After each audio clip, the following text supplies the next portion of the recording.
നക്ഷത്രം. മഴ പെയ്തു തീർന്നു. പക്ഷേ മാനം തെളിഞ്ഞിരുന്നില്ല. കട്ടിയായ ഇരുട്ടിൽ നക്ഷത്രങ്ങൾ തെളിഞ്ഞിരുന്നു. കുട്ടി തൊടിയിലേക്ക് വിരൽ ചൂണ്ടി ചിരിച്ചു. അച്ഛാ, നക്ഷത്രങ്ങൾ, നക്ഷത്രം പറക്കുന്നു. ഹായ്, എന്തു രസം. അച്ഛൻ പറഞ്ഞു, നക്ഷത്രമല്ല കുഞ്ഞേ, മിന്നാമിനുങ്ങ്, ഒരു തരം പുഴു. കുട്ടിക്ക് ബോധ്യമായില്ല. ഈ അച്ഛൻ എന്തറിയാം? മഴ പെയ്തപ്പോൾ ആകാശത്ത് നിന്ന നക്ഷത്രങ്ങളെല്ലാം കൂടെ താഴോട്ട് പോന്നതാണ്. അതല്ലേ ദേ മാനത്ത് ഒറ്റ എണ്ണവുമില്ലല്ലോ. കുട്ടി വാശി പിടിച്ചു. അല്ലച്ചാ, നക്ഷത്രം, എനിക്ക് നക്ഷത്രത്തിനെ വേണം. ഇത് നക്ഷത്രമല്ലെന്നും ഒരു തരം പ്രാണിയാണെന്നും പകൽ മുഴുവനും ഇലകൾക്കിടയിലും കാനകളിലും ഒളിച്ചിരുന്ന ശേഷം രാത്രി മിനുങ്ങി നടക്കയാണെന്നുമൊക്കെ അച്ഛൻ പറഞ്ഞു നോക്കി. പക്ഷെ കുട്ടി കരഞ്ഞു. എത്ര പറഞ്ഞിട്ടും മനസ്സിലായില്ല. അവന് നക്ഷത്രത്തിനെ കൂടിയേ തീരൂ. അച്ഛൻ കുട്ടിയെയും എടുത്ത് മുറ്റത്തിറങ്ങി.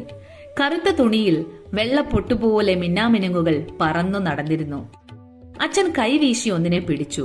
എന്നിട്ട് കുട്ടിയുടെ മൃദുലമായ കൈവെള്ളയിൽ വച്ചുകൊടുത്തു. അവൻ ഇക്കിളിയായി. തണുത്തു വഴുത്ത ഒരു സാധനം കയ്യിൽ ഇഴയും പോലെ അറപ്പും സംഭ്രമവും കലർന്ന ഒരു ശബ്ദം പുറപ്പെടുവിച്ചുകൊണ്ട് അവൻ അറിയാതെ കൈകുടഞ്ഞു. നക്ഷത്രമതാ മുറ്റത്തെ റോസാച്ചെടിയുടെ തലപ്പിൽ ചെന്നിരുന്നു മിനുങ്ങുന്നു.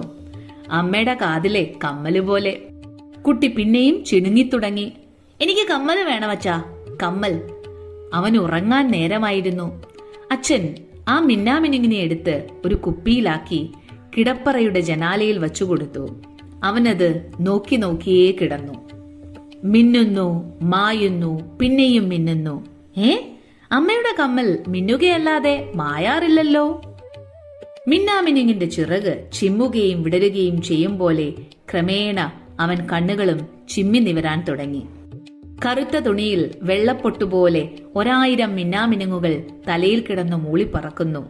മിനുങ്ങുന്ന തല, നേർത്ത ചിറക്, നക്ഷത്ര കണ്ണുകൾ. ഹായ്, പൂ പോലെ കാറ്റിൽ പറന്നു പറന്ന് ഇങ്ങനെ പൊങ്ങാൻ എന്ത് രസം. കിനാവിന്റെ ചിറകുകൾ വീശി വീശി അവൻ ഉയർന്നു. മിന്നാമിനുങ്ങിന്റെയും പൂക്കളുടെയും നാട്ടിൽ നിന്നും നക്ഷത്രങ്ങളുടെയും മഴവില്ലിന്റെയും ലോകത്തിലേക്ക് കടന്നു. അമ്മയുടെ നീല പട്ടുസാരി നിവർത്തി വിരിച്ചതുപോലെയുണ്ട് ആകാശം. അവിടെ അതാ ഒരു കോണിൽ നരച്ച താടിയും ചിരിച്ച മുഖവുമുള്ള അമ്പിളിയമ്മാവൻ അരിമണികൾ എണ്ണിപ്പെറുക്കുന്നു. അങ്ങ് ദൂരെ ഒരു ചുവന്ന കൊട്ടാരം. അതിനകത്ത് നിന്ന് തുടുത്ത തലപ്പാവും വച്ച് തിളങ്ങുന്ന വാളുമെടുത്ത് ഒരു രാജാവ് പടപ്പുറപ്പെട്ടു വരികയാണ്.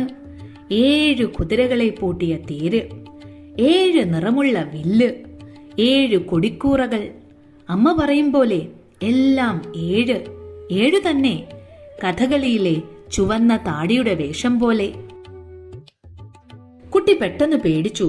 അന്ന് അമ്പലപ്പറമ്പിൽ വെച്ച് ഈ വേഷം കണ്ടിട്ടാണ് താൻ പേടിച്ച് കരഞ്ഞതെന്നും പനി പിടിച്ചതെന്നും ബോധം കെട്ടതെന്നും അവൻ ഓർത്തു. എത്ര സൂചിയാണ് കയ്യിലും പുറത്തുമായി കുത്തിയിറക്കിയത്, എത്ര കയ്പ് കഷായം കുടിച്ചു. എന്നിട്ട് വിങ്ങിക്കരയുന്ന തന്നെ അമ്മ മാറോട് അടുക്കിപ്പിടിച്ച് മുടിയിൽ തലോടി ഉമ്മ വയ്ക്കും. ഹാ, എന്ത് മധുരമാണ് അമ്മയുടെ ഉമ്മയ്ക്ക്. എന്ത് മിനുസം നെറ്റിയിൽ. കറുത്ത മുടികൾക്കിടയിൽ മിനുങ്ങുന്ന കമ്മൽ. നക്ഷത്രമാണോ അമ്മയുടെ കമ്മലാണോ കൂടുതൽ മിനുങ്ങുന്നത്? കുട്ടി ഓർത്തു നോക്കി. കമ്മലിനേക്കാളും നക്ഷത്രത്തിനേക്കാളും തിളങ്ങുകയായിരുന്നല്ലോ അന്ന് തന്നെ ഉമ്മ വച്ചപ്പോൾ അമ്മയുടെ കണ്ണുകൾ. നല്ല കറുത്ത കൺപീലികൾക്കിടയിലുള്ള മിനുങ്ങുന്ന കണ്ണുകൾ. ആ കണ്ണുകളുടെ അരികിൽ നിന്നാണല്ലോ താൻ നക്ഷത്രത്തെ തേടിപ്പോന്നതെന്നോർത്തപ്പോൾ അവന് ചിരി വന്നുപോയി. ഒപ്പം ദുഃഖവും. ഓ, അമ്മ എവിടെ? തന്റെ അമ്മ. ഉറക്കത്തിൽ അവൻ പുഞ്ചിരിക്കുകയും കരയുകയും ചെയ്തിരുന്നു. നക്ഷത്രങ്ങളുടെ നിറമുള്ള മിന്നാമിനുങ്ങിനെയും അതിനേക്കാൾ നിറമുള്ള അമ്പിളിയെയും അതിനേക്കാൾ നിറമുള്ള സൂര്യനെയും അതിനേക്കാൾ ഒരു പക്ഷേ എല്ലാറ്റിനേക്കാളും നിറമുള്ള അമ്മയുടെ മുഖത്തെയും അവൻ സ്വപ്നം കണ്ടു. അമ്മ എവിടെ? തന്റെ അമ്മ. തനിക്ക് അമ്മയെ കാണണമല്ലോ.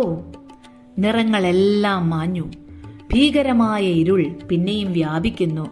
അവൻ കരഞ്ഞു, അമ്മേ, എന്റെ അമ്മേ. പെട്ടെന്ന് കുട്ടി ഞെട്ടിയുണർന്നു. ഉണർന്നപ്പോഴേ കുപ്പിയിൽ നോക്കി. നക്ഷത്രം എവിടെ? മിന്നാമിനുങ്ങ് എവിടെ? കുപ്പിയിൽ ഒരു വൃത്തികെട്ട പുഴു ചത്തു കിടക്കുന്നു. അതിനെ ഉറുമ്പരിക്കുന്നു. കുട്ടി അറപ്പോടെ ആർത്ത് വിളിച്ചു, അച്ഛാ, നക്ഷത്രമല്ല, പുഴു, വെറും പുഴു, അതിനെ എടുത്ത് ദൂരെ കളയൂ. എന്നിട്ട് അവൻ തന്റെ അമ്മയുടെ മിനുങ്ങുന്ന കണ്ണുകൾ നോക്കാൻ അടുക്കളയിലേക്ക് ഓടി. ഓറഞ്ച്